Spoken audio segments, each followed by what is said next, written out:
স্বাগত সবাইকে। বাজেট নিয়ে স্টার নিউজের বিশেষ এই আয়োজনে আপনাদের সাথে আছি আমি হাসানুল শাওন। দর্শক, আগামী 11 জুন সংসদে আগামী 2026-27 অর্থ বছরের বাজেট প্রস্তাব দেবেন অর্থমন্ত্রী। তো আমরা যেটি দেখছি যে দেশের অর্থনীতিতে আসলে অনেকগুলো চ্যালেঞ্জ বেশ কিছুদিন ধরেই। তো নতুন বিএনপি সরকার সেই চ্যালেঞ্জগুলো উতরানোর চেষ্টা করছে নানান নীতি গ্রহণের মাধ্যমে। তো এর মাঝেই আসলে আগামী অর্থ বছরের বাজেট প্রণয়নের সময় চলে এসেছে। সেক্ষেত্রে বেশ জোরে সোরে আলোচনায় আসছে নতুন পে স্কেল বাস্তবায়ন করা থেকে শুরু করে সামাজিক নিরাপত্তা খাতে ভর্তুকি বাড়ানো, আবার বিদ্যুতে ভর্তুকি কমাতে আমরা এরই মধ্যে দেখেছি যে বিদ্যুতের দামের কিছুটা সমন্বয় হয়েছে।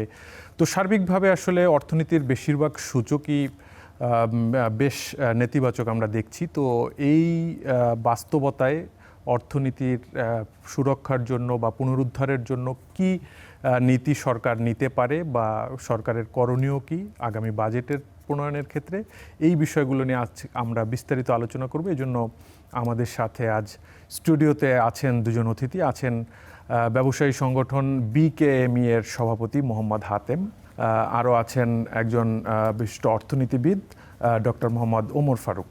স্বাগত আপনাদের দুজনকে স্টার নিউজের স্টুডিওতে। প্রথমেই ডক্টর ওমর ফারুক, আপনার কাছে আসতে চাচ্ছি যে আমি যেমনটি বলছিলাম আসলে বাজেট তো এমন একটি সময় অর্থনীতি আসলে নানা চ্যালেঞ্জের মধ্যে। তো নতুন সরকারের জন্য তাদের এই যে প্রথম বাজেট, সেক্ষেত্রে মোটা দাগে আসলে আপনারা কি চ্যালেঞ্জ দেখছেন? সবচেয়ে বড় চ্যালেঞ্জ আমার যেটা মনে হয় যে জনগণের আস্থার সংকটটাকে প্রপারলি ম্যানেজ করা। কারণ এই যে পরিবর্তনটা হলো 24 সালে, এটা অনেক দিনের প্রত্যাশার ক্ষেত্রে যে ব্যত্যয় ঘটেছে জনগণের জন্য, তারা অবশ্যই চায় যে সেই ধরনের সংকটের দিকে আমরা তো এগোবো নাই, বরং এখানে নতুন কিছু দেখানো যেখানে তাদের আস্থাটা আবার ফিরে আসবে। যে সরকার আসলে, আমার খুব ভালো লেগেছে অর্থমন্ত্রী একটা কথা বলেছেন, যদি এই কথাগুলো বলতে রাজনীতিবিদদের সবসময় শোনা যায় যে এই বাজেটটা সাধারণ মানুষের জন্য হবে, শুধু অলিগার্কদের জন্য হবে না। এরকমই হওয়া উচিত, কিন্তু আমরা শুধু এটা কথায় নয়, সেটা কাজে দেখাতে চাই এবং এই সরকার দায়িত্ববোধের সঙ্গে সেই জিনিসটা পূরণ করবেন, এটাই জনগণ আশা করে। সেক্ষেত্রে চ্যালেঞ্জ কি হবে? আমরা চ্যালেঞ্জের ক্ষেত্রে আমরা যেটা ইকোনমির যেই প্রধান সূচকগুলো সবগুলোইতেই আসলে আমরা চাপ দেখছি আর কি। বিনিয়োগের ক্ষেত্রে চাপ দেখা যাচ্ছে, শিল্প খাতে উৎপাদনের ক্ষেত্রে চাপ দেখা যাচ্ছে এবং মূল্যস্ফীতির ক্ষেত্রে চাপ দেখা যাচ্ছে, রপ্তানি প্রবৃদ্ধি কম দেখছি, ব্যাংকিং সেক্টরের উপরে বড় চাপ আছে এবং বিশেষ করে ব্যাংকিং সেক্টর থেকে যে সরকার ঋণ নেয়, এইটা আসলে আমাদেরকে আরও লং টার্মে পুনর্বিবেচনা করা উচিত। কারণ আমাদের পুঁজিবাজারটাকে আরও স্ট্রং করা দরকার এবং সরাসরি বন্ডের মাধ্যমে ফান্ড রেইজ করা, ক্যাপিটাল রেইজ করা, সেটা সরকারের জন্য সেটার প্রয়োজন আছে। কিন্তু এই যে ব্যাংকের খাতের উপর এই চাপটা ফেলা, যেটা প্রাইভেট সেক্টরকেও নেতিবাচকভাবে তার উপরে যে প্রভাব ফেলে, এটা থেকে আমাদের সরে আসা দরকার। আর তার চেয়ে বড় কথা হচ্ছে যে আমরা যেন শুধু মানি প্রিন্ট না করে এই ঋণগুলোকে মানিটাইজ না করি, এদিকেও একটু খেয়াল রাখা দরকার। জি, মোহাম্মদ হাতেম, চ্যালেঞ্জগুলোর কথা আসলে আমাদের সবারই মোটা দাগে জানা। এই সময় আসলে আপনারা দীর্ঘদিন একটা রাজনৈতিক সরকারের জন্য অপেক্ষা করছিলেন। তো সেই সরকার আসলো এবং তারা একটি বাজেট দিতে যাচ্ছে আর কি। তো সেক্ষেত্রে এখনকার আসলে আপনাদের ব্যবসা বাণিজ্যের বাস্তবতাটা কি, বা বিনিয়োগের পরিবেশ থেকে শুরু করে সার্বিকভাবে কেমন আছেন আসলে আপনারা? দেখেন, বিএনপি সরকার যে বর্তমানে দীর্ঘ 17 বছর পরে দায়িত্ব নিল, একটা কঠিন সময় কিন্তু দায়িত্ব নিয়ে অনেকগুলি চ্যালেঞ্জ তাদেরকে এই সময় মোকাবেলা করতে হচ্ছে। কারণ এতদিনের যে পঞ্জীভূত যে সমস্যাগুলি, আপনারা দেখছেন যে ব্যবসা বাণিজ্য স্থবির হয়েছে, বিনিয়োগ স্থবির, বিনিয়োগ নাই, ফরেন ইনভেস্টর নাই, তারপরে একটার পর একটা ইন্ডাস্ট্রি বন্ধ হচ্ছে, এদিকে এক্সপোর্ট ডিক্লাইন করছে কন্টিনিউয়াসলি। তার আপনি যতগুলি সূচকের দিকে যাবেন সব জায়গাতেই কিন্তু নেগেটিভ টেন্ডেন্সি চলছে। এরকম একটা সময় বিএনপির জন্য কিন্তু এইটা একটা চ্যালেঞ্জিং বাজেট হবে এবং এত বছর পরে এই বাজেটটাও কিন্তু অনেকটা পরীক্ষামূলক বাজেটও আমি মনে করি যে এটা হতে পারে। আর দ্বিতীয়ত যেটা সরকার চেষ্টা করছে যে একটা বিনিয়োগ বান্ধব এবং অর্থনীতিকে পুনরুদ্ধারের একটা বাজেট এইবার হবে। সেই পুনরুদ্ধারের বাজেটে করতে গিয়ে তারা যেভাবে ইয়েটা আসছে, মানে বাজেটের বিভিন্ন বরাদ্দগুলি আসতেছে, সেই বরাদ্দগুলির মধ্যে যেমন একটা থোক বরাদ্দ আছে 34,000 কোটি টাকা। তো এইটা আমরা যেটা মনে করি যে বিভিন্ন খাতে যখন প্রয়োজন হবে ওই থোক থেকে নেওয়া যাবে, এটা একটা ভালো দিক। যদিও এটা নিয়ে অনেকে সমালোচনা করে যে থোক বরাদ্দ এত টাকা কেন। তারপরে 1,80,000 কোটি টাকা আরেকটা বরাদ্দ আছে। তো এই সবগুলি মিলিয়ে তো যেই জায়গাটা এখন আমরা যেটা চ্যালেঞ্জিং মনে করছি বেশি, যে আমাদের রপ্তানিকে আবার ঘুরে দাঁড়ানো, অর্থনীতিকে ঘুরে দাঁড়ানো, পাশাপাশি বিদ্যুৎ সংকট যেটা জ্বালানি সংকট, এগুলি আমরা বেশি মনে করছি। এর মধ্যে যে ব্যাংকিং খাতের যে সমস্যা সংকট, এগুলি আমরা মানে প্রচণ্ড রকমভাবে আমরা এই জায়গাটাতে সংকট মনে করছি। পাশাপাশি এনবিআরের সংস্কার, ট্যাক্স ভ্যাট পলিসি, কাস্টম মানে ট্যাক্স পলিসি বিশেষ করে, যেটা আমি দীর্ঘদিন যাবতই বলে আসছি যে ট্যাক্সেশন যে পলিসিটা বর্তমানে রয়েছে এটা বিনিয়োগ এবং ব্যবসার পরিপন্থী, এবং এটা সোজা কথা যদি আমি বলি যে এটা অন্যায় এবং একটা বেআইনি ট্যাক্সেশন পলিসি বর্তমানে আমাদের উপর জেঁকে বসে আছে। এটা থেকে আমরা পরিত্রাণ চাই। এটা নিয়ে আমি এনবিআরের চেয়ারম্যান মহোদয়, অত্যন্ত সজ্জন ব্যক্তি, ভালো মানে পজিটিভ সেন্সের একজন মানুষ, আমি অর্থমন্ত্রী মহোদয়ের সাথে এটা নিয়ে আমরা কথা বলেছি।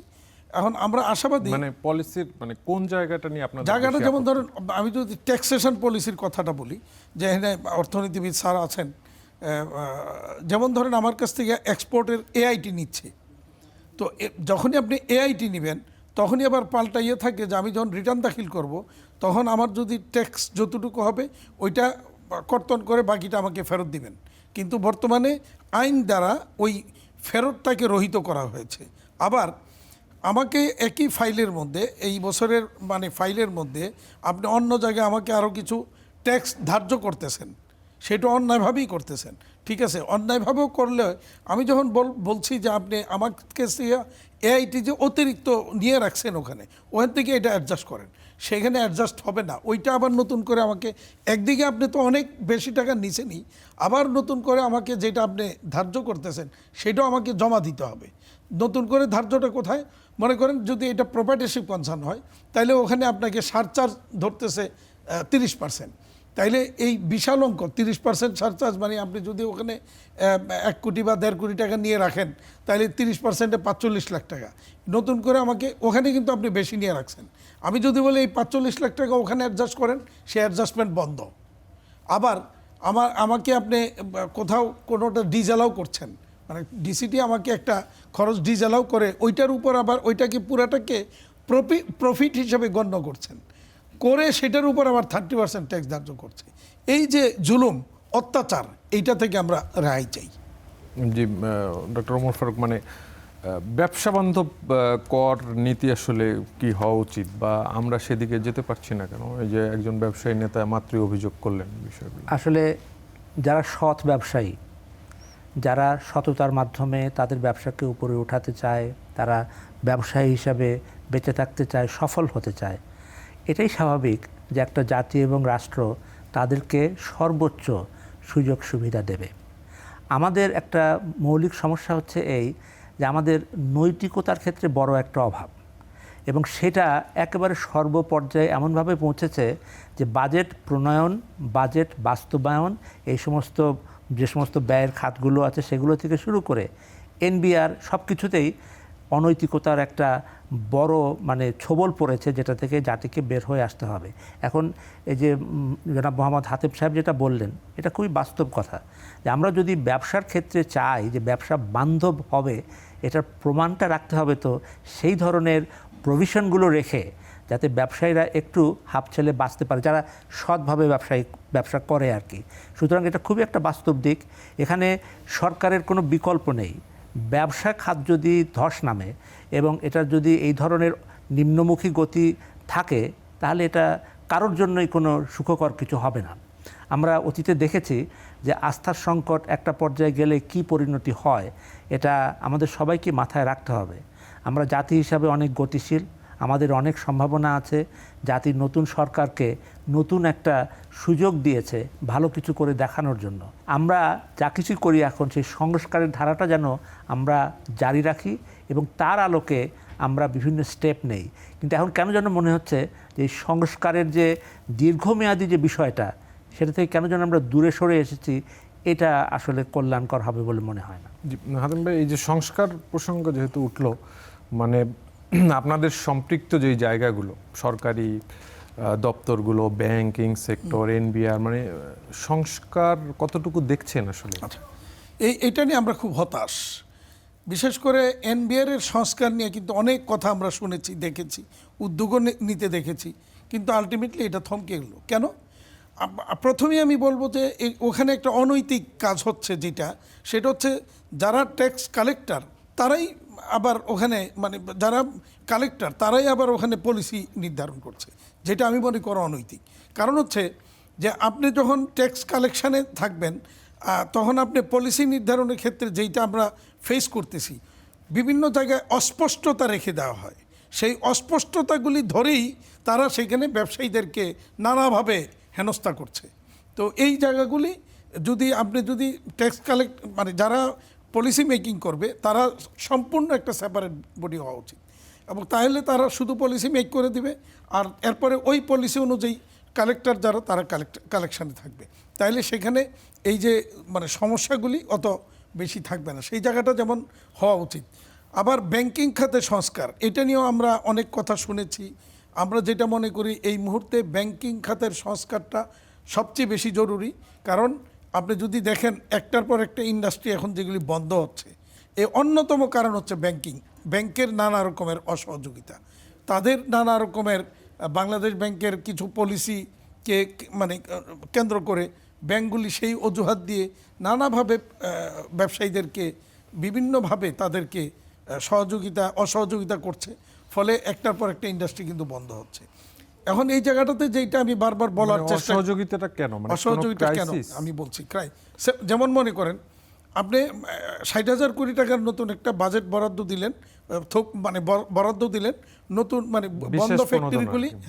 বন্ধ ফ্যাক্টরিগুলি চালু করার জন্য, কিন্তু চলমান ফ্যাক্টরিগুলি যে সামান্য সহযোগিতার অভাবে, ব্যাংকের অসহযোগিতার কারণে বন্ধ হয়ে যাচ্ছে, এদেরকে বাঁচানোর জন্য কিছু কি করার প্রয়োজন নাই? যেমন মনে করেন আজকালকে আমার কাছে একজন মালিক আসছেন যে তার মাত্র 10 কোটি টাকার একটা মানে ওভারডিউ হয়ে আছে তার। এই ওভারডিউর কারণে তার সকল কার্যক্রম বন্ধ করে রাখা হয়েছে, তার আমদানি রপ্তানি ব্যাক টু ভ্যাকেন্সি সব বন্ধ। অথচ তার কিন্তু এই ক্রাইসিস পিরিয়ডটাকে মোকাবেলার জন্য তার এক্সপোর্ট প্রসেস থেকেই ব্যাংকে এফডিআর জমায়া রাখা হয়েছে। তাহলে ব্যাংকের এখন কাজটা কি? সেই এফডিআরটা এনক্যাশ করে তার ওই ক্রাইসিসটাকে মিট আপ করে তার ফ্যাক্টরিটাকে চলমান রাখা, কিন্তু রাখা হচ্ছে না। এটা কি কারণে রাখা হচ্ছে না? এখন বলছেন যে বাংলাদেশ ব্যাংকের পলিসির কোথাও মানে কিতাবে কোথাও লেখা রাখছে যে কি করতে হবে, ওই অজুহাতে তারা এটাকে করতে পারছে না। তাইলে এখন এই যে ফ্যাক্টরিটা যে বন্ধ হয়ে যাচ্ছে, এটার জন্য দায় কে, কার? এই জিনিসগুলো আমি কন্টিনিউয়াস বলে যাচ্ছি যে আপনারা অন্তত চলমান ফ্যাক্টরিটাকে, আমি মাননীয় প্রধানমন্ত্রীকে ওই দিন বলেছিলাম যে চলমান ফ্যাক্টরি যেগুলি বন্ধ হচ্ছে এটাকে অন্তত মানে বাঁচায় রাখার চেষ্টাটা করা উচিত, এবং সেখানে প্রয়োজনে কিছু বরাদ্দ রাখা হোক। এবং আমি মনে করি ওই জায়গাটা আগে ফরজ, যে ওই জায়গাটা কি। সেক্ষেত্রে মানে আপনারা যারা রপ্তানিমুখী শিল্প, আপনাদের অ্যাসোসিয়েশন থেকে মানে এই জিনিসগুলো বাংলাদেশ ব্যাংক বা এনবিআর উচ্চ পর্যায়ে আপনারা কন্টিনিউয়াস এগুলি নিয়ে কথা বলছি আমরা। এনবিআর এর সাথে আমি ট্যাক্সেশন পলিসি নিয়ে আমি অনেকবার কথা বলেছি, এবং চেয়ারম্যান মহোদয় অত্যন্ত পজিটিভ মানুষ, মানে পজিটিভ সেন্সের একজন মানুষ, ভালো মানুষ।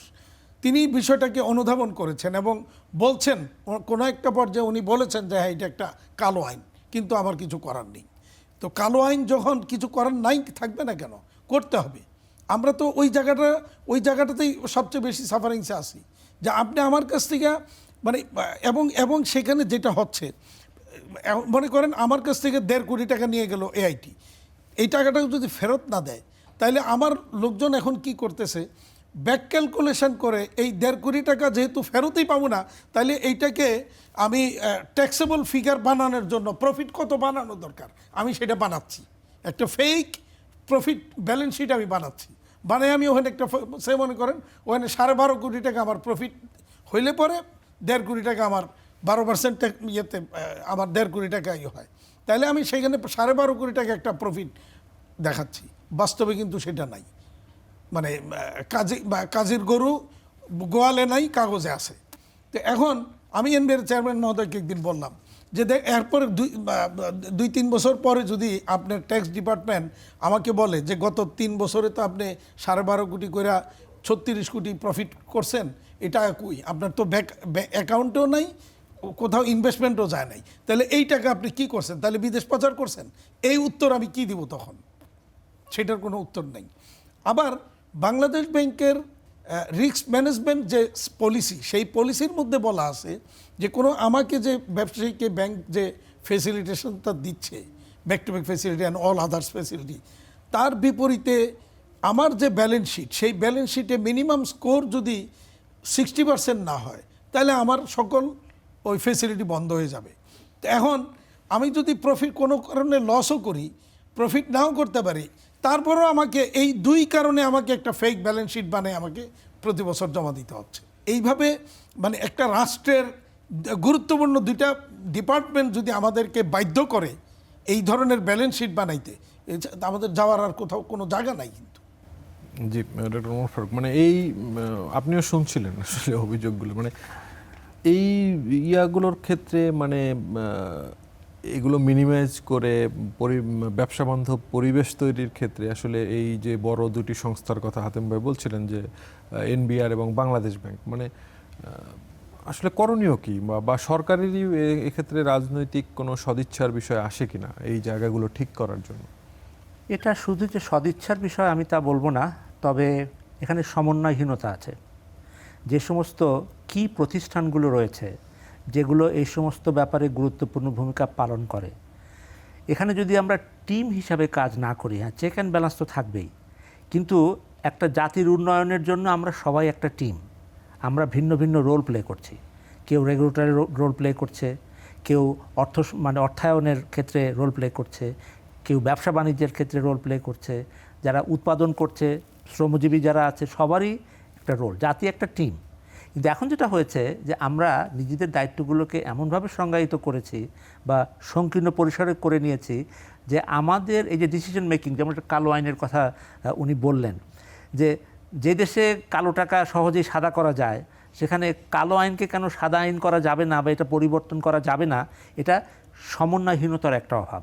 আমরা চাইলে, এই যে উনি বললেন যে আমি কিছু করতে পারছি না, আমি কালো আইন বুঝি, এই যে করতে যে না পারাটা, এই যে অপারগতাটা, এটা আসলে এক ধরনের অজুহাত। আমাদের উদ্যোগ নিতে হবে যে যেখানে যেখানে আমরা থমকে দাঁড়াই, যেখানে যেখানে আমরা আটকা পড়ে যাই, যে আমাদের উন্নয়নের জন্য সত্যিকার অর্থে বাধা তৈরি হয়, সেখানে সবাই উদ্যোগী হয়ে কাজ করতে হবে যে আমরা কীভাবে সেটা অতিক্রম করব।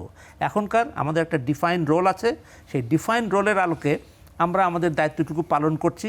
এটার পরবর্তীতে কি হলো সেটা নিয়ে আমাদের মাথা ব্যথা নাই। সরকারের এই পর্যায়ে একটা সমন্বিত উদ্যোগ থাকা দরকার, যাতে করে কোথায় কোথায় যে জিনিসগুলো হওয়ার দরকার, যেটা আটকে যাচ্ছে, সেটা যাতে রেজলিউশন হতে পারে, এরকম একটা উদ্যোগ না থাকলে স্বয়ং প্রধানমন্ত্রীর কাছেও হয়তো কানে একটা কথা যাবে, কিন্তু শেষ পর্যন্ত যেখানে যেখানে এটা হওয়ার কথা সেখানে হয়তো পৌঁছে না। আপনি কালো টাকার কথা বলছিলেন, এবারের বাজেটে আমরা শুনছি যে এখন পর্যন্ত যে আবাসন সহ কিছু খাতে বিনা প্রশ্নে কালো টাকা সাদা করার, মানে অপ্রদর্শিত অর্থ বৈধ করার সুযোগ দেওয়া হতে পারে। এই বিষয়ে আপনার আসলে বক্তব্য কি, এই ধরনের সুযোগ দেওয়ার বিষয়ে? দেয়া হতে পারার কথা শুনছি, আবার এটাও শুনছি যে এটা থেকে নাকি সরকার সরে আসছে বিভিন্ন চাপের কারণে। খুবই একটা হঠকারী সিদ্ধান্ত হবে যদি সরকার এটাকে অ্যালাউ করে। আমাদের মধ্যে একটা ধারাবাহিকতা আছে, এই ধারাবাহিকতা হচ্ছে দুর্নীতি লুটপাটের ধারাবাহিকতা। আমাদের মধ্যে ধারাবাহিকতা আছে এই কালো টাকা, প্রথমে কালো টাকা মানে পুঞ্জীভূত করা, তারপরে সেটা সাদা করার ব্যবস্থা করে দেয়া। জাতির আসলে আর ওইগুলো দেখতে চায় না, তারা চায় যে সাদা সাদাই থাক, কালো কালোই থাক। এর মাধ্যমে যে অনৈতিকতার একটা সুযোগ তৈরি হয় এবং এগুলোকে আরও উৎসাহিত করা হয়, এই দুষ্ট চক্র থেকে আমাদের বের হয়ে আসা দরকার। সেই কারণেই নতুন সরকার খুবই একটা ঝুঁকিপূর্ণ অবস্থায় দায়িত্ব পেয়েছে, সরকার তাদেরকে দায়িত্ব দিয়েছে, সেই আস্থাটা ধরে রেখে তাদেরকে অগ্রসর হতে হবে। আমরা দেখেছি যে বিগত শাসনামলে শেষের দিকে গত কয়েক বছরে যে সমস্ত দুর্নীতি চিত্রগুলো মানুষের সামনে ফুটে উঠল, এগুলোর সঙ্গে এই কালো টাকার সংযোগ ছিল। এই কালো টাকার জাতি দেখতে চায় না। এই কালো টাকাকে এই অবৈধভাবে, এটা বৈধভাবেই বলা হচ্ছে এখন আর কি, এই কালো টাকার মানে দৌরাত্ম্য আর জাতি দেখতে চায় না। যারা কালো টাকা অর্জন করেছে, পুঞ্জীভূত করেছে, তাদেরকে দায়বদ্ধতার অধীনে নিয়ে আসা দরকার এবং মানুষ যেন সাদা টাকাই অর্জন করে এবং সেই সাদা টাকার মাধ্যমেই আমরা যেন জাতি হিসেবে উপরে উঠতে পারি, এ ব্যাপারে সবাই মিলে আমাদের কাজ করা দরকার। জি, এ বিষয়ে আপনার হ্যাঁ, আমি আসলে এই জায়গাটার সাথে ওনার সাথে একটু অ্যাড করতে চাই। কালো টাকাকে সাদা করতে না দিয়ে কালো টাকাটাকে আইডেন্টিফাই করে সরকার সেটাকে জব্দ করা উচিত করে, মানে একটা যেটা মানে কাউন্টার একটা বক্তব্য তাদের মানে অনেকের আছে। তাদের বক্তব্য হলো যে কালো টাকা যেহেতু হয়ে আছে ইকোনমির মধ্যে আসলে এটাকে যদি আনলে মানে এর মধ্যে ফিরিয়ে আনলে পরে একটা ইকোনমিতে এটা রান করবে, সেই সুযোগটা চায়। তো এই ক্ষেত্রে আমার বক্তব্য হলো কালো টাকাটাকে যদি আইডেন্টিফাই করে যদি বের করা যায়, তাহলে সরকার সেটাকে জব্দ করে নিয়ে এসে ইকোনমিতে দিতে পারে। তো নানা রকমের বক্তব্য আমরা শুনি। তো আসলে যারা ইকোনমিস্ট বা যারা এইগুলি নিয়ে ভাবেন, তারা আসলে এটাকে সবচেয়ে ভালো বলতে পারবেন। রাষ্ট্র পরিচালনা যারা করেন তারাও বলতে পারবেন যে কালো টাকা সাদা করতে দেওয়া উচিত নাকি উচিত না। এটা নিয়ে অনেক রকমের বক্তব্য আছে, পক্ষে বিপক্ষে মন্তব্য আছে। তো আমরা ব্যবসায়ীরা আসলে আমরা সবসময় সাদা চোখেই সব কিছু দেখার চেষ্টা করি। সাদা মানে সৎভাবে ব্যবসা করার যারা চেষ্টা করে তারা আসলে এই লাইনে আমরা কখনো চিন্তা করার সুযোগ পাই না। আমরা চাই সৎভাবে আমরা ব্যবসা করব, সরকার আমাদেরকে সেই সহযোগিতা করবে, আমরা সেটি প্রত্যাশা করি। ইভেন বাংলাদেশ ব্যাংক বিশেষ করে আমি যেই প্রসঙ্গগুলি তুললাম যে কোন কোন জায়গায় যে এইসব মানে এই ধরনের কিছু আইন থাকার কারণে, যেমন আমি বললাম যে রিস্ক ম্যানেজমেন্ট পলিসি যেটা বাংলাদেশ ব্যাংক, ওইটার কারণে ব্যাংক আমাকে আমি যদি ওই স্কোর 60% না করতে পারি, তাহলে আমার কার্যক্রম বন্ধ করে দিবে, আমাকে ফ্যাসিলিটেশনটা দিবে না, তাইলে আমি তো ব্যবসা রান করতে পারবো না। তাইলে আমি সেখানে কিন্তু বাধ্য হচ্ছি যে এইভাবে কিছু করার জন্য। তো সেই জায়গাগুলি আমরা আরও স্বচ্ছতা আমরা জায়গাগুলিতে দেখতে চাই। আমরা আবার আলোচনায় ফিরবো, একটা বিরতি নিয়ে আসছি। দর্শক, এ পর্যায়ে নিচ্ছে একটা বিরতি, আশা করছি সাথেই থাকবেন।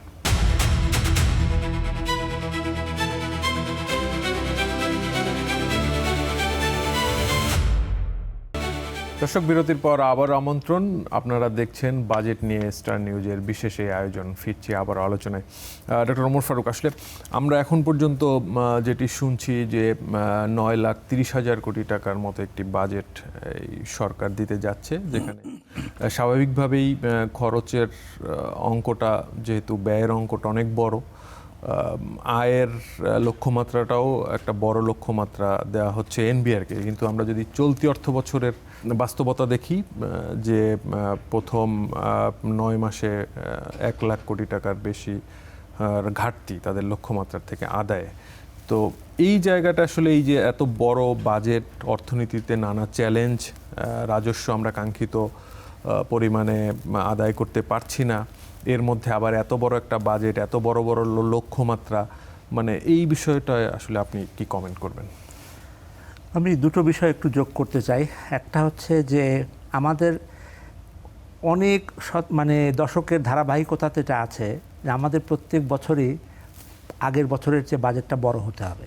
এটা না করলে যেন আমাদের এক ধরনের প্রেস্টিজের ব্যাপার যে আমরা কেন আরও ছোট বাজেট করলাম। এটা একটা দুষ্টচক্র, একটা ভিশাস সাইকেল। এটা আমি এই জন্য বলছি, আর আজকে যেহেতু টক শোতে এটা আলোচনা করার সুযোগ হচ্ছে, আমি একটু খুলেই বলি। সেটা হচ্ছে যে আমাদের প্রত্যেক বছরই যে বাজেটটা হয়, এই বাজেটের যে লক্ষ্যমাত্রা থাকে, এই লক্ষ্যমাত্রাটা আসলে প্রতি বছরই ঘাটতি থাকে। এবং এই যে ঘাটতি আমরা দেখাই, সেটা আবার ওই যে এনবিআরের যে রাজস্ব আদায়ের ঘাটতিটা, সেখানেও গিয়ে পড়ে। এই ঘাটতিটা মূলত আমরা যদি হিসেব করে দেখি যে আমাদের যে এখন যে কয়েক লাখ কোটি ঘাটতির কথা বলা হচ্ছে, গত প্রায় 15-17 বছরে যেই ধরনের সম্পদ লুটপাট হয়েছে দুর্নীতির কারণে এবং বাইরে চলে গেছে, আসলে এটা তার সমান বা কাছাকাছি।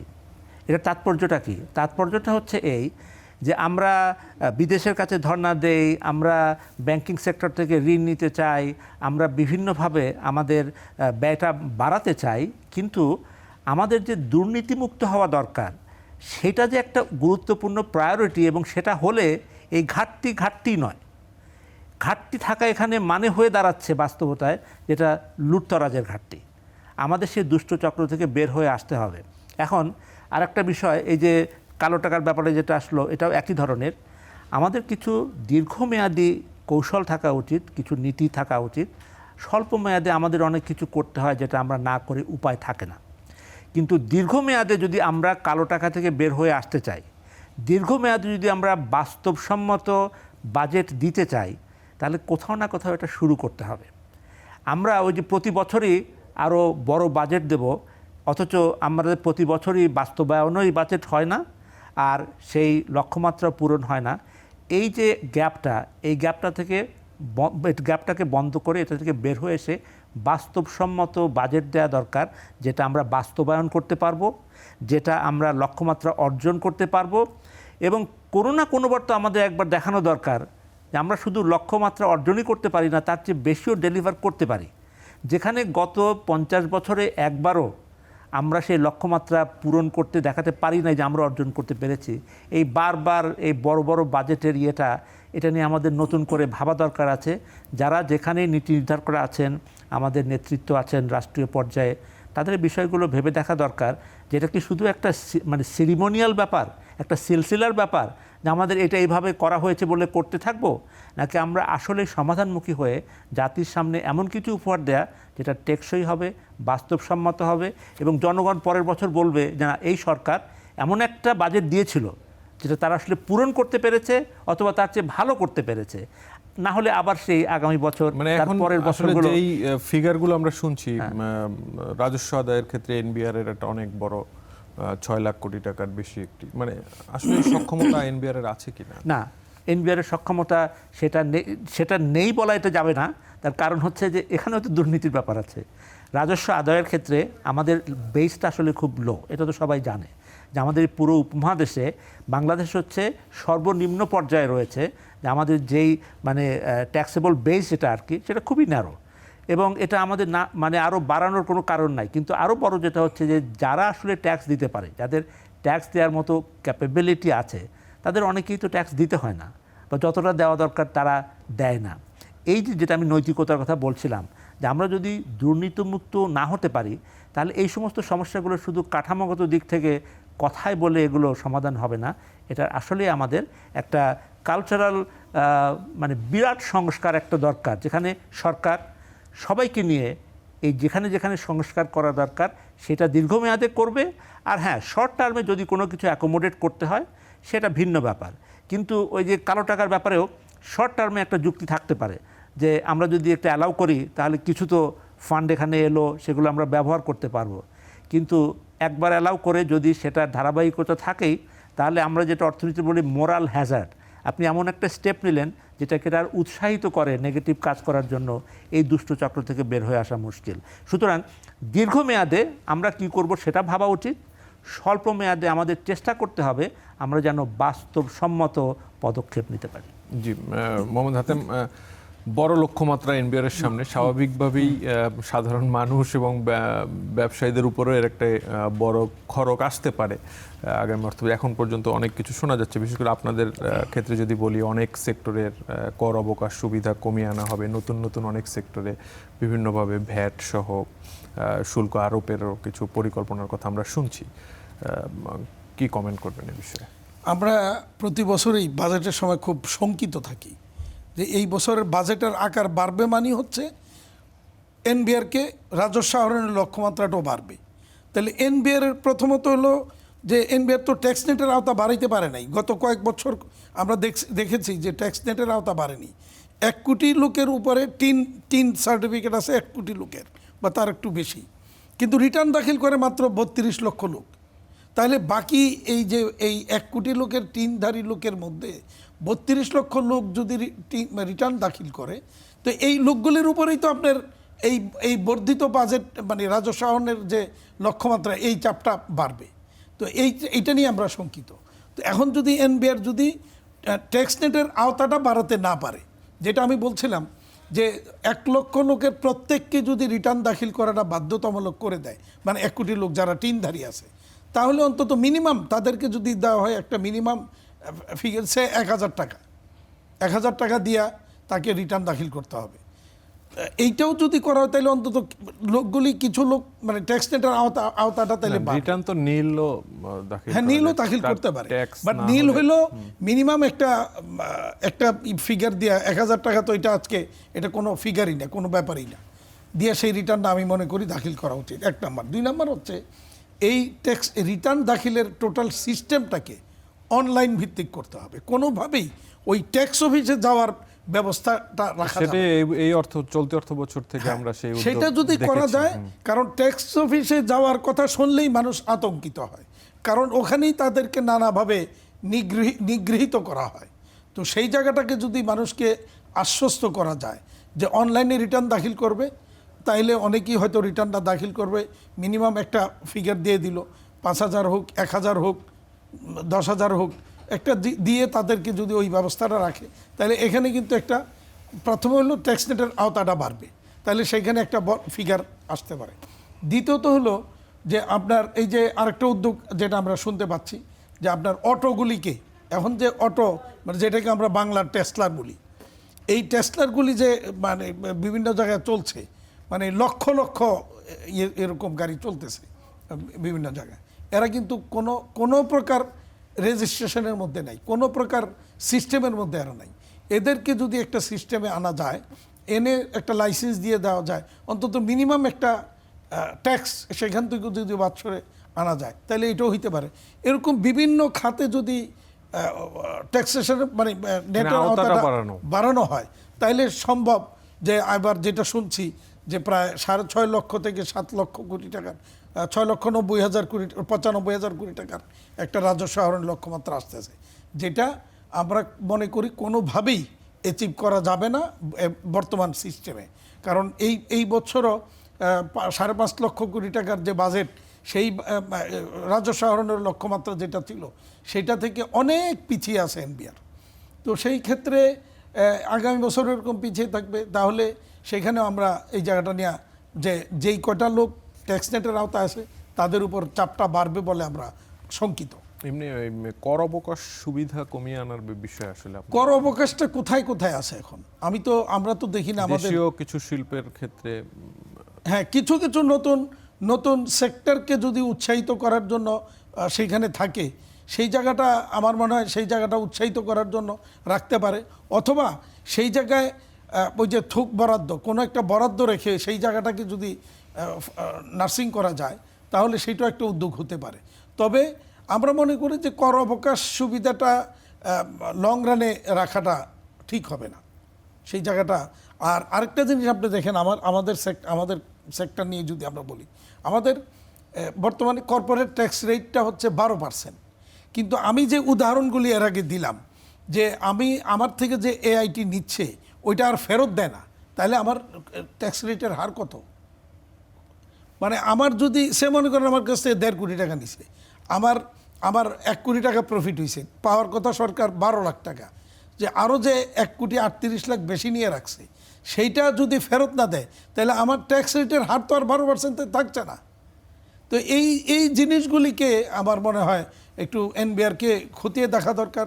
আমি এর আগে অর্থমন্ত্রীকে একবার বলেছিলাম, এটা অনেক, যখন ওই যে লোটাস কামাল সাহেব যখন অর্থমন্ত্রী, বাণিজ্যমন্ত্রী টিপু মুন্সি, তখন আমি ওনাদেরকে বলছিলাম, ওই দিন এনবিআরের চেয়ারম্যান ওই অনুষ্ঠান প্রিজাইড করতেছিলেন, সেইখানে আমি বলছিলাম যে এই ট্যাক্সেশন সিস্টেমটা বেআইনি, এবং এটা একটা আমি অনুরোধ করেছিলাম যে একটা কমিটি করেন, আপনার তদন্ত কমিটি করে যেই সিস্টেম বর্তমানে বলবৎ আছে এটা কতটুকু ব্যবসা বিনিয়োগ বান্ধব, এইটা একটু অনুধাবন করার চেষ্টা করেন।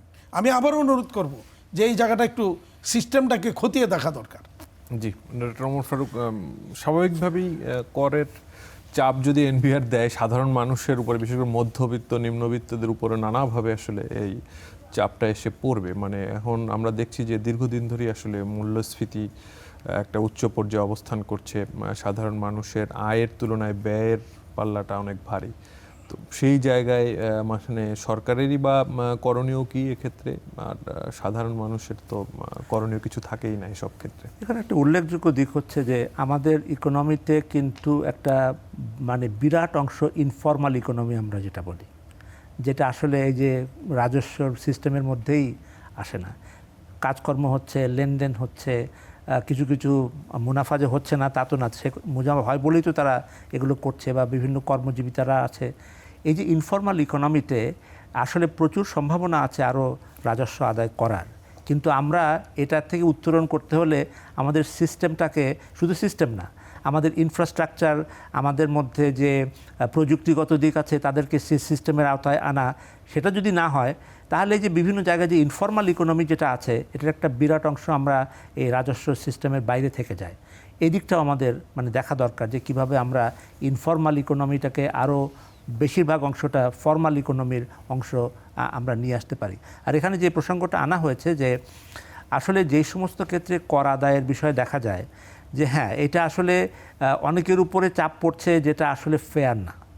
এটা একদিকে যেমন যেটা বললাম যে সৎ ব্যবসা করছে কিন্তু তাদের উপরে এই যে এআইটির পরে দেওয়া হলো কিন্তু তাদের ফেরত দেওয়া হচ্ছে না, এই যে বিষয়টা, এগুলোর তো ব্যাখ্যা থাকা দরকার যে কেন দেওয়া হচ্ছে না। এই ধরনের যদি দায়বদ্ধতা না থাকে আর ব্যবসারা তাহলে উঠবে কীভাবে, চলবে কিভাবে? আর আমাদের দেশে যেটা বললাম যে অনৈতিকতার যে বিষয়গুলো, অনেক বড় বড় প্রতিষ্ঠান যারা হাজার হাজার কোটি, লক্ষ কোটি টাকা আমাদের এই ইকোনমিক সিস্টেম থেকে, আর্থিক সিস্টেম থেকে বের করে দিয়েছে, এটা তো বন্ধ হতে হবে। শুধু বন্ধ হওয়া না, এটা তো উদ্ধার করার জন্য চেষ্টা থাকতে হবে। আমাদের যে নতুন সরকার এসেছে, এটা তার কাছে জনগণের অনেক বড় প্রত্যাশা যে এই সংস্কারমুখী যে সমস্ত দিকগুলো আছে সেগুলোকে প্রায়োরিটি দিয়েই শর্ট টার্মে যেগুলো করা দরকার তারা তা করবেন। সুতরাং এই ক্ষেত্রে জনগণের উপরে যেন অন্যায়ভাবে বা অন্যায্যভাবে কোনো চাপ না পড়ে, যেটা আলটিমেটলি সরকারের জন্যই পরে ক্ষতিকর হবে, এই বিষয়টা অবশ্যই তাদেরকে মাথায় রাখতে হবে। জি, আমরা আবার আলোচনায় আসবো, আরেকটা বিরতি নিয়ে নিই। দর্শক, এ পর্যায়ে নিচ্ছি আরেকটা বিরতি, আশা করছি সাথেই থাকবেন।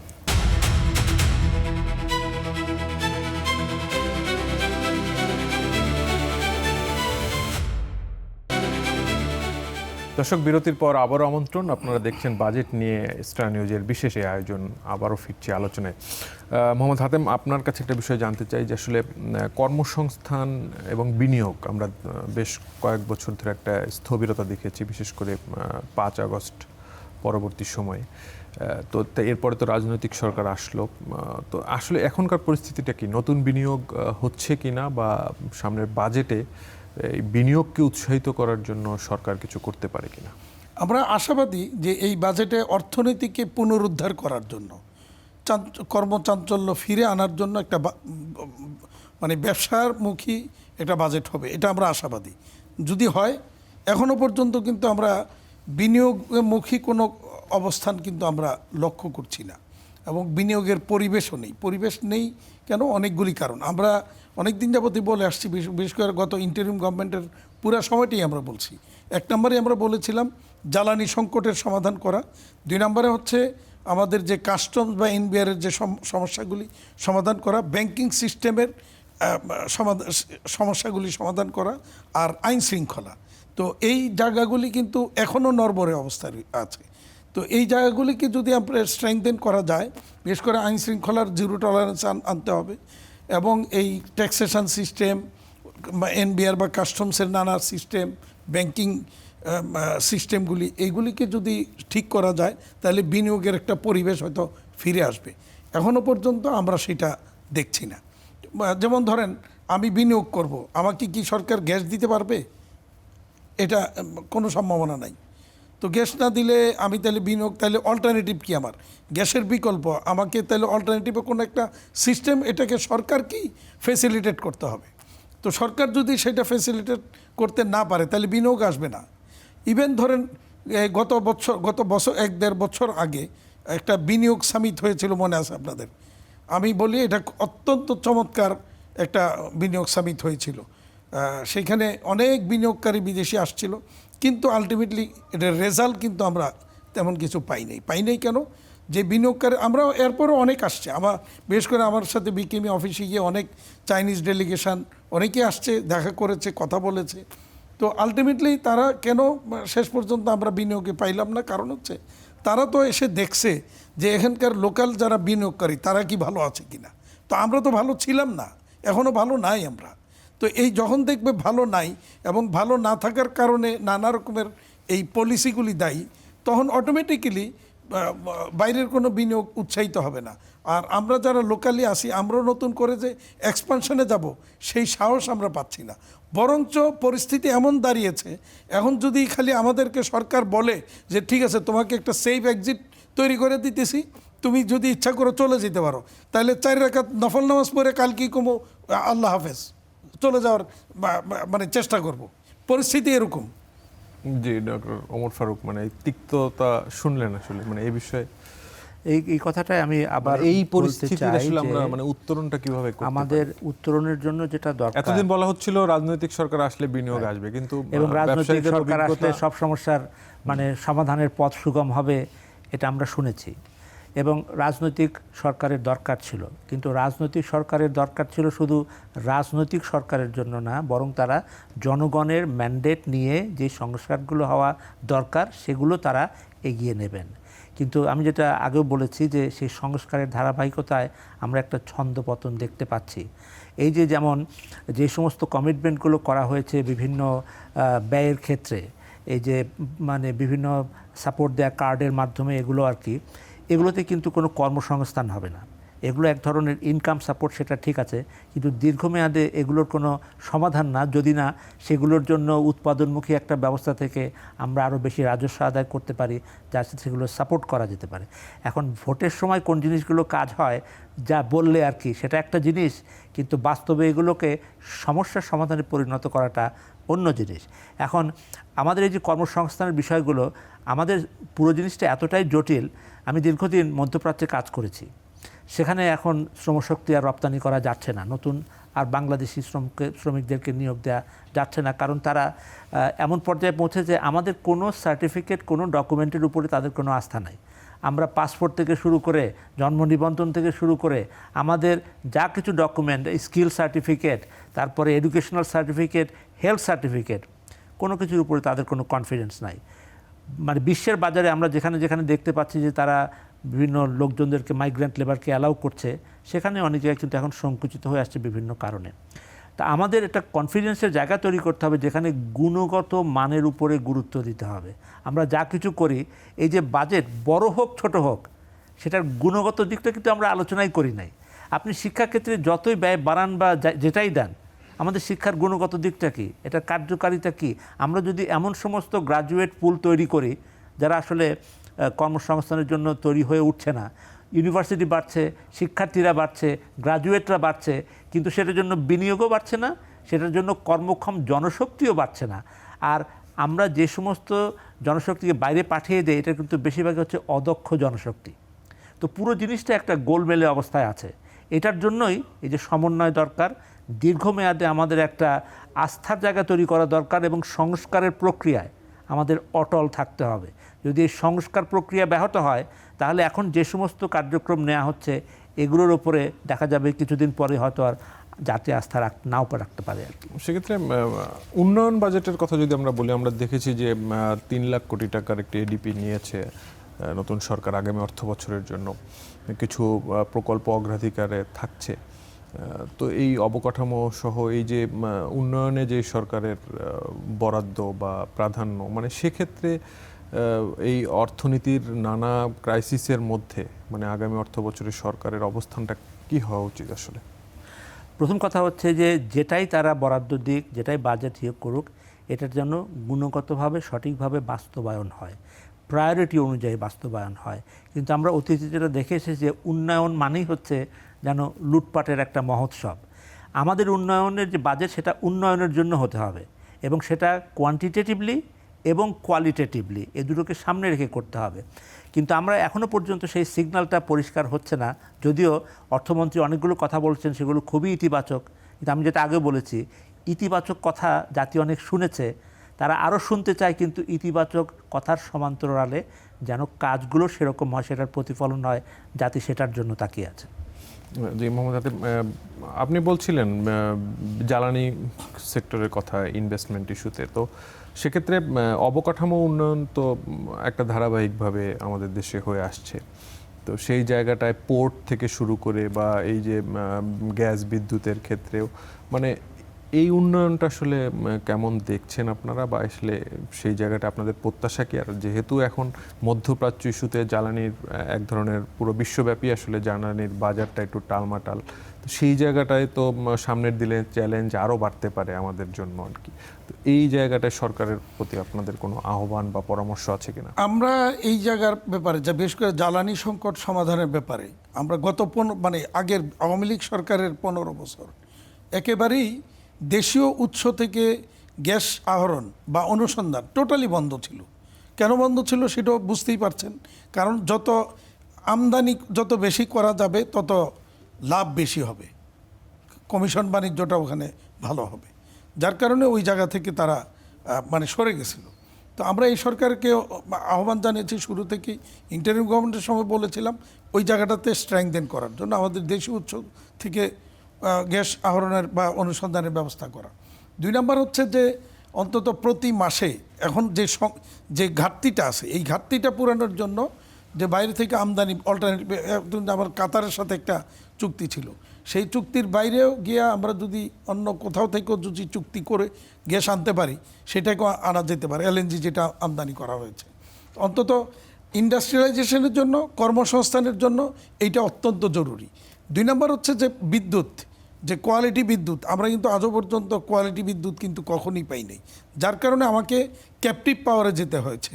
যে কোয়ালিটি বিদ্যুৎ না থাকার কারণে ক্যাপটিভ পাওয়ার। এখন আমরা যেটা আরেকটা, যেটা এইবারের বাজেটে আমরা আশা করি, এটা মাননীয় প্রধানমন্ত্রীর সাথেও কথা হয়েছে এবং এনবিআর চেয়ারম্যান মহোদয়ের সাথে কথা হয়েছে, অর্থমন্ত্রীর সাথেও কথা হয়েছে, যে টোটাল সোলার সিস্টেমটাকে মানে সকল প্রকার যে ট্যাক্স, ডিউটি, ভ্যাট এসব থেকে মুক্ত রাখা, এবং পাশাপাশি এই সোলার সিস্টেমটা থেকে সোলারটাকে স্টোরেজ করার জন্য ব্যাটারিটাকেও ডিউটি ফ্রি দেওয়ার জন্য সার্টেন একটা লিমিটের উপরে গিয়া, কারণ সাধারণত ব্যাটারিটা তো আবার আমাদের কমার্শিয়ালি নানাভাবে ইউজ হয় এখানে। তো সেই যে একটা ইন্ডাস্ট্রি অথবা সোলার সিস্টেমের সাথে যদি নির্দিষ্ট স্টোরেজের জন্য নির্দিষ্ট পরিমাণ ব্যাটারি আসে, সেটাকেও যাতে ডিউটি ফ্রি দেওয়া হয়। তো এনবিআর আশ্বস্ত করেছে যে হ্যাঁ, এটা এবার করা হবে। তাহলে অন্তত সেখানে একটা বিদ্যুতের ব্যাকআপ, আমরা যেটা চাচ্ছি, যে আমরা যেটা লোডশেডিং টাইমটা আমরা কি করি, এখন জেনারেটর চালাই জ্বালানি দিয়ে, ডিজেল দিয়ে জেনারেটর চালাই, আমরা সেই সময়টা টোটালি ওই ব্যাকআপটা আমরা চাই সোলার সিস্টেম থেকে, যেটা স্টোরেজ করব ওখান থেকে আমরা ওই জায়গাটা ব্যাকআপ দিতে চাই। অর্থাৎ ওই 1-2 ঘন্টা যে লোডশেডিং থাকে সেই জায়গাটাকে আমরা ব্যাকআপ দিব। তাহলে হবে কি, সরকারের সেই জায়গাটাতে একটা অন্তত বিদ্যুতের একটা সাশ্রয় ওই জায়গাটাতে হতে পারে। তো এই জায়গাগুলি আমরা কথা বলেছি। পাশাপাশি আমরা আশাবাদী, যে আশাবাদী 2-3টা কারণেই, যে প্রথমত আশাবাদী যে নতুন সরকার, বিএনপি সরকার, এর আগেও যে সমস্ত বাজেট দিয়েছে, ব্যবসা বান্ধব বাজেট হয়েছে। তো সেখানে আবার অর্থমন্ত্রী হিসেবে যেহেতু আমাদেরই একজন ব্যবসায়ী আছেন, অর্থমন্ত্রী হিসেবে আমির খসরু মোহাম্মদ চৌধুরী সাহেব অত্যন্ত এক্সপার্ট, অভিজ্ঞ এই জায়গাতে, বাণিজ্যমন্ত্রী একজন ব্যবসায়ী, আবার একই সাথে বাংলাদেশ ব্যাংক আমাদের একজন ব্যবসায়ী। আমরা আশা করি এটা সামনে একটা ভালো কিছু দেখব, এই প্রত্যাশাটা কিন্তু আমরা করছি। আরেকটা জিনিস আমি বলতে চাই, বাংলাদেশ ব্যাংকের গভর্নর মহোদয়ের ব্যাপারে অনেকে আপনারা দেখেছেন যে তার নিয়োগের পরে অনেক নেতিবাচক সমালোচনা অনেকেই করেছেন। আমি মনে করি যে এটা অন্যায় করা হয়েছে তার প্রতি, এবং আমি মনে করি যে এই গভর্নর সবচেয়ে সফল গভর্নর হবেন। কি কারণে? যে উনি কিন্তু ব্যবসায়ীদের ক্ষতটা দেখে আসছেন। এখন উনি যদি ওখানে বসে যদি ব্যবসায়ীদের সেই ক্ষতের মধ্যে একটু প্রলেপ দেওয়ার চেষ্টা করেন, আর পাশাপাশি প্রিভিয়াস গভর্নর যারা ছিলেন তারা যে ভালো পলিসিগুলি নিয়েছিলেন সেটাকে কন্টিনিউশনে রাখেন, তাহলে উনি হবেন সবচেয়ে সফল গভর্নর। জি, আমি জাস্ট একটু অ্যাড করতে চাই এখানে, কর্মসংস্থানের প্রসঙ্গে যেটা এসেছিল, আমাদের উন্নয়নের গত অভিজ্ঞতায় একটা উল্লেখযোগ্য অংশ ছিল অবকাঠামোর উন্নয়ন। অবকাঠামোতে কিন্তু কর্মসংস্থান বেশি বাড়ে না, এগুলো প্রচুর ব্যয় হয় কিন্তু সেইভাবে আনুপাতিকভাবে যে কর্মসংস্থান হওয়া দরকার সেটা হয় না। এটার মানে সেকেন্ডারি ইফেক্ট থাকে। যদি ব্যবসা বাণিজ্য বাড়ে তাহলে এটা আরও সহজ হবে, আরও গতিশীল হবে, মোবিলিটি বাড়বে, কিন্তু অবকাঠামোতে যে ইনভেস্টমেন্টগুলো হয় সেগুলোতে কিন্তু মানে দীর্ঘস্থায়ী বা পার্মানেন্ট যে সমস্ত কর্মসংস্থান সেটা ভালোভাবে হয় না।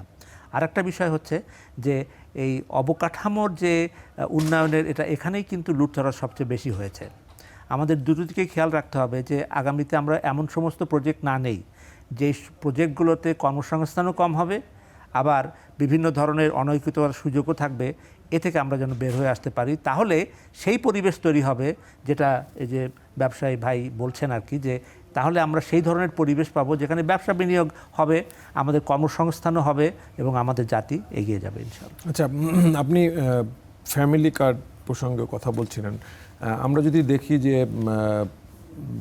আফটার কোভিড পরবর্তী সময়ে আমরা দেখছি যে আসলে দারিদ্র্যের হার আবার বাড়ছে। নতুন করে এই উচ্চ মূল্যস্ফীতির চাপে নতুন করে অনেকে দরিদ্র ঝুঁকিতে পড়ছে, বা যারা দারিদ্র্যসীমার একটু উপরে অবস্থান করছিলেন তারা আবার দরিদ্র হচ্ছে। তো মানে এইরকম একটা বাস্তবতায় এই ফ্যামিলি কার্ড বা কৃষক কার্ড এরকম বেশ কিছু উদ্যোগ আমরা নতুন সরকারের দেখছি। মানে সেক্ষেত্রে এই প্রজেক্টগুলোর বাস্তবায়নের ক্ষেত্রে সরকারের প্রতি আপনাদের কোনো পরামর্শ আছে কিনা? প্রথম পরামর্শ হচ্ছে যেন যেই জিনিসটা কমিট করা হয়েছে সেটা যেন আসলেই বাস্তবায়িত হয়। 2 নাম্বার হচ্ছে যে যাদেরকে টার্গেট করে করা হচ্ছে এটা যেন তাদের হাতে পৌঁছে এবং এই ধারাবাহিকতা বজায় থাকে। কিন্তু বাস্তবতা হচ্ছে যে এই যে সাপোর্টটা দেওয়া হবে, যে সেফটি নেটটা দেওয়া হবে, এটার জন্য তো আমাদের একটা গতিশীল মানে বর্ধমান একটা অর্থনীতি থাকা দরকার, যাতে করে আমরা ভবিষ্যতে সাপোর্টটা দিতে পারি। সেফটি নেটটা খুবই দরকার। আমাদের যেহেতু দারিদ্র্যের মানে আরও একটু প্রসারতা বেড়েছে, সেখানে অবশ্যই আমাদের এই সাপোর্টটা দরকার। কিন্তু সমস্যা হচ্ছে একটা হচ্ছে যে আমাদের ইকোনমি যদি আসলে প্রসপার না করে তাহলে এটার রাজস্ব যেটা দরকার হবে এটা সাপোর্ট করার জন্য, সেটা কোত্থেকে আসবে, এটা 1 নাম্বার। আর আমরা যা কমিট করি সেটা যেন টার্গেট অনুযায়ী পৌঁছে, এটা নিশ্চিত করা দরকার। জি, আমরা একদম শেষ পর্যায়ে মোহাম্মদ হাতেম আপনার কাছে আসতে চাই। আপনাদের রপ্তানি খাতের জন্য আসলে এখনকার যে বাস্তবতা, ব্যবসায়িক বিশ্ব বাজার, অভ্যন্তরীণ জ্বালানি সংকট সব মিলিয়ে রপ্তানি খাতের জন্য আসলে আমাদের লাইফলাইন তো বলা হয় আপনাদের ইন্ডাস্ট্রি আরএমজিকে। তো মানে সেই জায়গায় সরকার মোটা দাগে কি করতে পারে? মেইনলি আমরা বলেছি যে আমরা পলিসি সাপোর্টটা আমরা চাই। পলিসি সাপোর্টের মধ্যে এই মুহূর্তে যেটা আমি আবারও বলবো যে রপ্তানি খাত এই মুহূর্তে মানে এই ধরেন যদি আমি গত 40 বছরের কথাই বলি, সবচেয়ে খারাপ অবস্থায় গত এই 1.5-2 বছর যাবতই মানে যাচ্ছে রপ্তানি খাতের অবস্থা। তো এই অবস্থা থেকে মানে এই অবস্থাগুলি কেন হলো, এটা মানে আপনি দেখেন যে কোভিড উত্তর রাশিয়া ইউক্রেন যুদ্ধ, এরপর আবার ট্রাম্প ট্যারিফ নিয়ে একটা মানে সারা বিশ্বে একটা টালমাটাল পরিস্থিতি তৈরি হয়েছে। সেই ট্রাম্প ট্যারিফ কিন্তু এখনও আবার নতুন করে আবার একটা হচ্ছে। এদিকে ইরান মার্কিন যুদ্ধ, এই সব কিছু মিলেই কিন্তু বিশ্ববাজারের অবস্থাটা ভালো না, অর্থনীতির অবস্থা ভালো না। একদিকে বাজারের মানে রপ্তানি আদেশ কম, সেল কম বায়ারদের, যার কারণে রপ্তানি আদেশ কম হওয়ার কারণে আমার তো ক্যাপাসিটি, যেই ক্যাপাসিটিতে আমরা পৌঁছে গেছি সেখান থেকে যদি এখন তার ব্যাক করার সুযোগ নেই, তাইলে এখন যার কারণে দেখা যায় যে পরিমাণ রপ্তানি আদেশ আসে সেটা আমরা আমাদের মধ্যে যখন আমরা নিতে চাই, বায়াররা সেখানে একটা অনৈতিক সুবিধা নেয়। অনৈতিক সুবিধাটা কি? যখন দেখে যে অর্ডার কম, ক্রাইসিস আছে, আমরা নিতে চাই, তখন তারা জানে এইটার ম্যানুফ্যাকচারিং কস্ট কত, সেখানে তার নিচে গিয়ে সুযোগ নিচ্ছে, প্রাইস অফার করে। সরকারের কি করণীয় আছে বাজেটে? সেখানে সরকারের এই বাজেটে এই সময়টা টিকে থাকার জন্য, এই ইন্ডাস্ট্রিগুলিকে বাঁচিয়ে রাখার জন্য একটা থোক বরাদ্দ রাখা দরকার। পাশাপাশি আবারও বলবো, বাংলাদেশ ব্যাংকের গভর্নর, বিশেষ করে যে গভর্নর মহোদয়, তিনি কিন্তু জানেন আমাদের সমস্যাগুলি কোন জায়গাটা। সেই জায়গাটাকে যদি উনি একটু নার্সিং করেন, সহযোগিতা করেন, তাহলে অন্তত আগামী 1টা বছর যদি এই ইন্ডাস্ট্রি এই জায়গাটাকে বাঁচিয়ে রাখতে পারেন, তাহলে আমার ধারণা যে 1টা বছর পরে গিয়ে এই বিশ্ববাজারের ইয়াটাকে ঘুরে দাঁড়াবে। জি, আপনাদের দুজনকেই অনেক ধন্যবাদ আমাদের সাথে স্টুডিওতে এসে গুরুত্বপূর্ণ আলোচনায় অংশ নেওয়ার জন্য। দর্শক, আজ এখানেই শেষ করছি। সবাই ভালো থাকবেন, সুস্থ থাকবেন। ধন্যবাদ সবাইকে।